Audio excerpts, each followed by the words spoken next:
ঘটনার মূল সমন্বয়কারী মোহাম্মদ বেল্লাল হোসেন, পিতা শহীদুল্লাহ।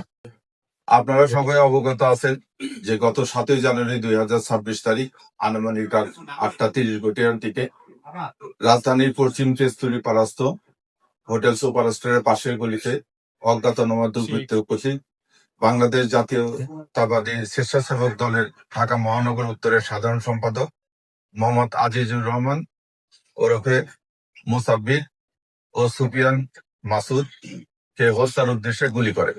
ঘটনার পরপরে আহত দুইজনকে চিকিৎসার জন্য নিকটস্থ বিআরবি হাসপাতালে নিয়ে গেলে কর্তব্যরত চিকিৎসক মোহাম্মদ আজিজুর রহমান এলাইস মুসাব্বিরকে মৃত ঘোষণা করেন এবং গুরুতর আহত সুফিয়ান ব্যাপারী এলাইস মাসুদকে উন্নত চিকিৎসার জন্য ঢাকা মেডিকেল কলেজে প্রেরণ করা হয়।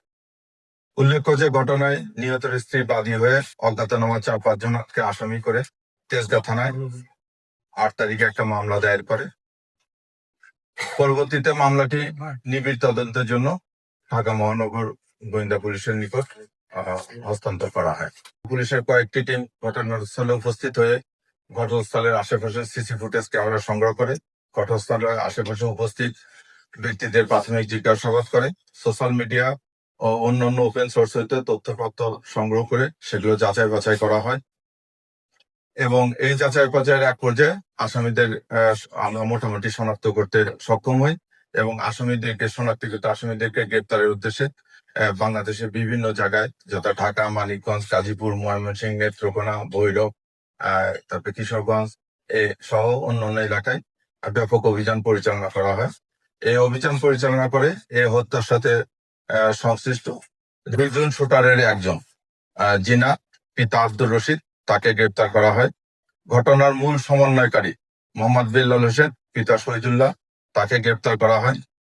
পাশাপাশি শহীদুল্লাহর ভাই আব্দুল কাদের, যে ঘটনার পরবর্তীতে আসামিদেরকে পলায়নের সহায়তা করা, আসামিদের মোবাইল পরিবর্তন করা সহ অন্যান্য কাজে সহযোগিতা করে, তাকে গ্রেপ্তার করা হয় এবং ঘটনার আগে এই ঘটনা যে সংঘটিত করবে এ ব্যাপারে অপরাধীরা একটা রেকি করেছিল। এই রেকিতে সহায়তা করার জন্য মোহাম্মদ রিয়াজ নামে একজনকে আমরা গ্রেপ্তার করি। তাদের এবং এই গ্রেপ্তারকৃত ব্যক্তিদের কাছ থেকে মোটরসাইকেল উদ্ধার করা হয়, যে মোটরসাইকেলটি হত্যাকাণ্ডে ব্যবহৃত হয়েছে। এছাড়া তাদের নিকট থেকে 6,000 নগদ টাকা উদ্ধার করা হয়। আমরা আসামিদেরকে জিজ্ঞাসাবাদ করছি। আসামিরা জিজ্ঞাসাবাদে প্রাথমিক তদন্তে এবং আসামিরা জিজ্ঞাসাবাদে তারা এই ঘটনার সাথে সংশ্লিষ্ট আছে বলে তারা জানিয়েছে।